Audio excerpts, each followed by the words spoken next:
नमस्कार विद्यार्थी मित्रों, श्री कड़वीबाई वीराणी कन्या विद्यालय के हिंदी के ऑनलाइन क्लास में आप सबका स्वागत है।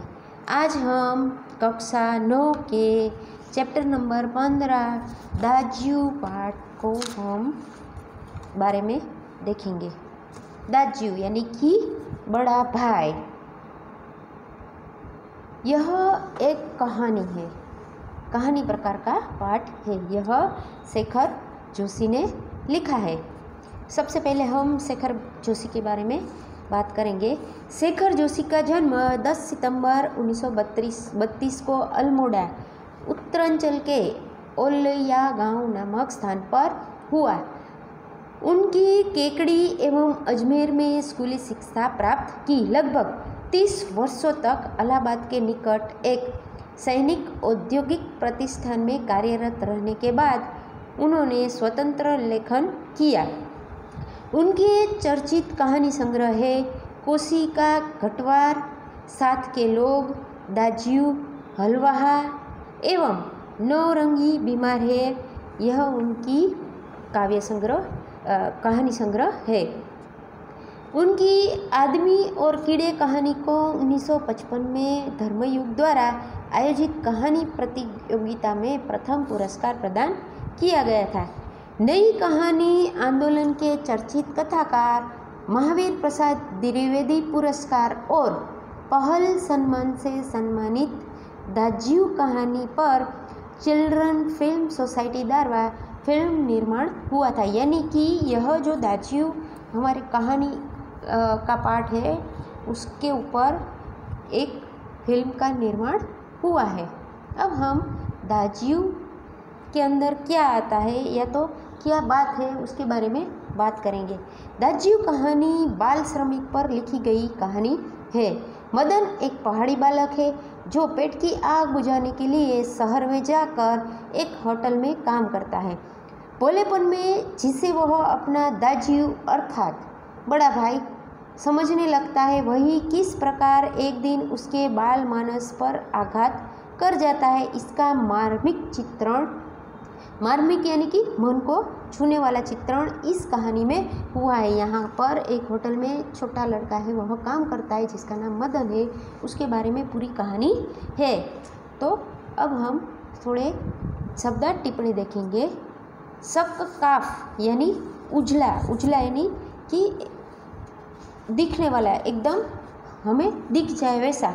मीनू यानी व्यंजन या तो सूची, यानी जिसको हम मेनू बोलते हैं। निस्संग यानी अकेला, जिसके साथ कोई न हो वैसा, अकेला। जनसदमय यानी शोरगुल युक्त, जनसदमय, जन यानी लोगों से भरा, शोरगुल युक्त लोगों से भरा, शोरगुल युक्त। हिम यानी बर्फ, व्यू यानी भी बर्फ। अहम यानी घमंड, प्रेस्टीज यानी इज्जत, वेदना यानी पीड़ा। अब हम दाज्यू कहानी के बारे में बात करेंगे या तो दाज्यू कहानी के बारे में देखेंगे। चौक से निकल कर बाईं ओर जो बड़े साइन बोर्ड वाला छोटा कैफ़े है, वही जगदीश बाबू ने उसे पहली बार देखा था। यहाँ पर चौक पर कैफ़े यानी कॉफ़ी शॉप। गोरा चिट्टा रंग, नीली सफ़ा आँखें, सुनहरे बाल और चाल में एक अनोखी मस्ती पर शिथिलता नहीं। कमल के पत्ते पर फिसलती हुई पानी की बूंद की फुर्ती। आँखों की चंचलता देखकर उसकी उम्र का अनुमान केवल 9-10 वर्ष ही लगाया जा सकता था और शायद यही उम्र उनकी रही होगी। यानी कि यहाँ पर कैफ़े में काम करने वाले लड़का जो है उसका वर्णन किया गया है। अधजली सिगरेट का एक लंबा कस खींचते हुए जब जगदीश बाबू ने कैफ़े में प्रवेश किया तो वह एक मेज पर से प्लेट उठा रहा था और जब वे पासी कोने की टेबल पर बैठा तो वह सामने था, मानो घंटों से उनकी उस स्थान पर आने वाले व्यक्ति की प्रतीक्षा कर रहा हो। यानी कि जो लड़का है वह क्या था, कैफ़े में बॉय था और खाली टेबल था और उस पर कोई कस्टमर या तो उस पर कोई ग्राहक आए उसकी वह प्रतीक्षा कर रहा था। वह कुछ बोला नहीं। हाँ, नम्रता प्रदर्शन के लिए थोड़ा झुका और मुस्कुराया भर था, यानी कि उसके मुंह पर मुस्कान थी, पर उसके इसी मौन में जैसे सारा मीनू समाहित था, यानी कि उसके मौन में मीनू यानी कि मेनू समाया हुआ था। सिंगल चाय का ऑर्डर पाने पर वह एक बार पुनः मुस्कुराकर चल दिया और पलक झपकते ही चाय हाजिर थी। मनुष्य की भावनाएं बड़ी विचित्र होती है। निर्जन एकांत स्थान में निस्संग होने पर भी कभी कभी आदमी एकांकी अनुभव नहीं करता, यानी कि उस मनुष्य होता है उसकी भावनाएं अलग प्रकार की होती है या तो विचित्र होती है। सभी के बीच में भी वह अपने आप को अकेला, जब अकेला होता है तब भी वह अपने आप को अकेला नहीं पाता है। लगता है इस एकांकीपन में भी सब कुछ कितना निकट है, कितना अपना है, परंतु इसके विपरीत कभी कभी सैकड़ों नर नारियों के बीच जन रवमय वातावरण में भी रहकर भी सूनेपन की अनुभूति होती है, यानी कि कभी कभी व्यक्ति को सबके बीच में रहते हुए भी अपने आप को अकेला महसूस करता है, और कभी कभी कोई भी ना हो और अकेला हो तब भी वह अपने आप को अकेला महसूस नहीं करता। ये क्या है? भावनाएं, मनुष्य की भावनाएं यानी कि इमोशन बड़े विचित्र होते हैं, उसका हमें पता नहीं चलता है। लगता है जो कुछ है वह पराया है, कितना अपनत्वहीन यानी कि अपना ना हो वैसा, पर यह अकारण ही नहीं होता, यानी कि इसके पीछे कोई कारण होता है। इस एकाकीपन की अनुभूति, इस अलगाव की जड़ें होती है, यानी कि कोई चीज़ ऐसी होती है जिससे व्यक्ति होता है वो एकाकीपन महसूस करता है। बिछो या विरक्त की किसी कथा के मूल में, यानी कि बिछो यानी बिछड़ा हुआ या तो विरक्त यानी सबसे कटा हुआ या तो सबसे अलग हुआ उस किसी कथा का मूल होता है, यानी कि ये जो चीज़ दोनों परिस्थितियाँ है वह कहानी के मूल में होती है। जगदीश बाबू दूर देश से आए हैं, अकेले हैं, चौक की चहल पहल, कैफ़े के शोरगुल में उन्हें लगता है कि सब कुछ अपनत्वहीन है। शायद कुछ दिन रहकर अभ्यस्त हो जाने पर उन्हें इस वातावरण में अपनेपन की अनुभूति होने लगे, पर आज तो लगता है यह अपना नहीं, अपनेपन की सीमा से दूर है, यानी कि जगदीश बाबू को कुछ भी अपना नहीं लगता है, कितना दूर है। और तब उन्हें अनायासी याद आने लगते हैं अपने गांव, पड़ोस के आदमी, स्कूल कॉलेज के छोकरे, अपने निकट शहर के कैफ़े, होटल, यानी कि जगदीश बाबू को यह सारी चीज़ें अपनी जो थी वह पुरानी याद आती है। चाय साहब,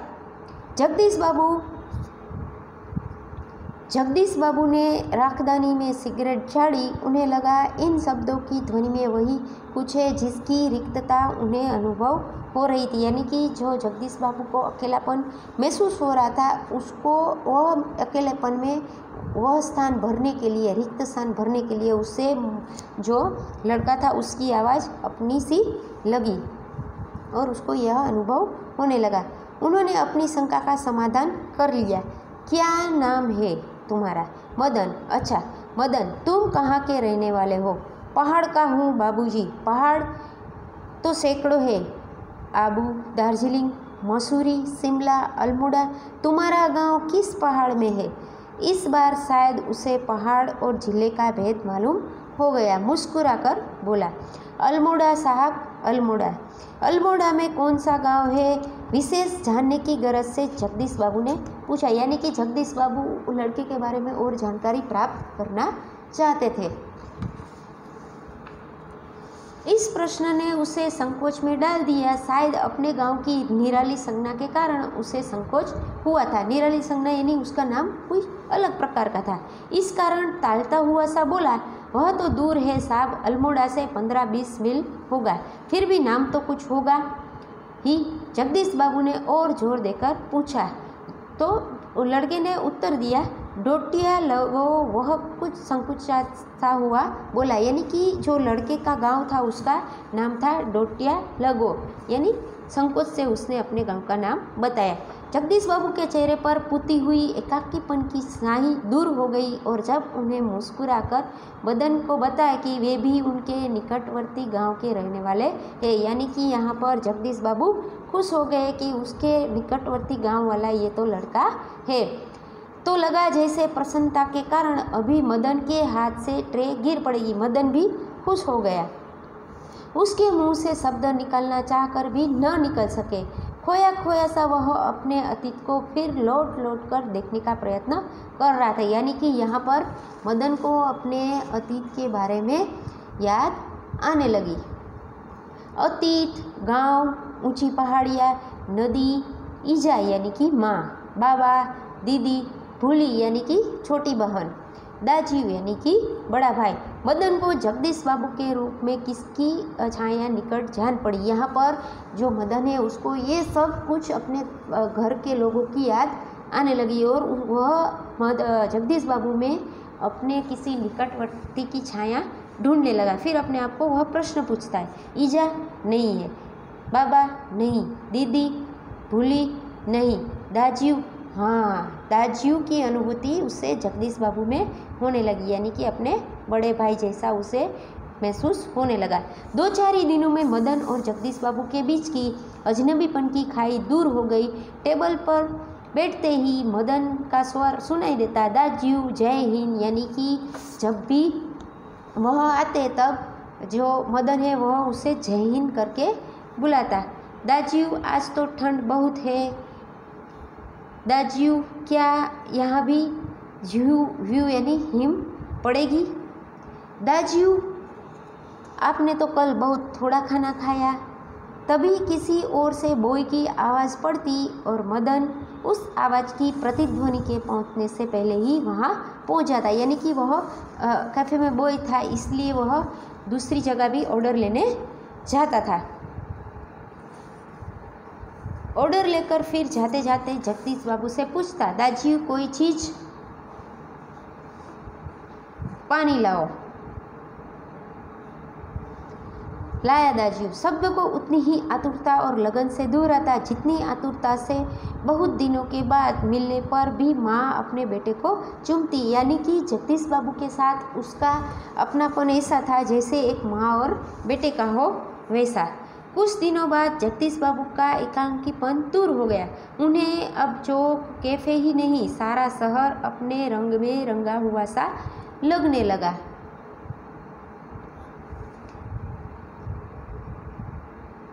परंतु अब उन्हें यह बार बार दाजियू कहलाना अच्छा नहीं लगता था और वह मदन था कि दूसरी ही टेबल से भी दाजियू दाजियू बोलता था। मदन, इधर आओ। यहाँ पर जगदीश बाबू मदन को बुला रहे। आया दाजियू। दाजियू शब्द की आवृत्ति पर जगदीश बाबू के मध्यम वर्गीय संस्कार जाग उठे। यहाँ पर जो जगदीश बाबू है वह कौन से उसमें से आते हैं? मध्यम वर्ग से। और जो लड़का है वह कैफ़े में बॉय है, यानी कि कैफ़े में काम करने वाला एक नौकर है। तो जगदीश बाबू के मध्यम वर्गीय संस्कार जाग उठे। अपनत्व की पतली डोर अहम की तेज धार के आगे टिक न सकी। यानी कि जो अपनापन था उसकी डोर है वह अहम की डोर के आगे टिक न सकी। यहाँ पर जगदीश बाबू को अहम होने लगा कि मैं तो स्टेटस में, या तो मैं तो इससे बड़ा हूँ, ये तो एक बॉय है। दाजियू, चाय लाऊं? चाय नहीं लेकिन यह दाजियू दाजियू चिल्लाते रहते हो दिन रात, किसी की प्रेस्टीज का ख्याल भी नहीं। यानी कि तुम पूरा दिन किसी भी जगह से मुझे दाजियू दाजियू बुलाते रहते हो, तो तुझे किसी की इज्जत का ख्याल नहीं। ऐसा जगदीश बाबू ने उस मदन लड़के को बताया। जगदीश बाबू का मुंह क्रोध के कारण तमतमा गया। शब्द पर अधिकार न रह सका। मदन प्रेस्टीज का अर्थ समझ सके या नहीं यह भी उन्हें ध्यान न रहा। यानी कि वह मदन के ऊपर गुस्सा करने लगे। पर मदन बिना समझाए ही सब कुछ समझ गया था। मदन की जगदीश बाबू के व्यवहार से गहरी चोट लगी। यानी कि मदन को जो जगदीश बाबू ने व्यवहार किया उससे उसके दिल पर गहरी चोट लगी। मैनेजर से सिरदर्द का बहाना कर वह घुटनों में सर दे कोठरी में सिसकिया भर रोने लगा। यानी कि इतना वह रोया कि उस बाद में भी उसकी सिसकियाँ आती थी।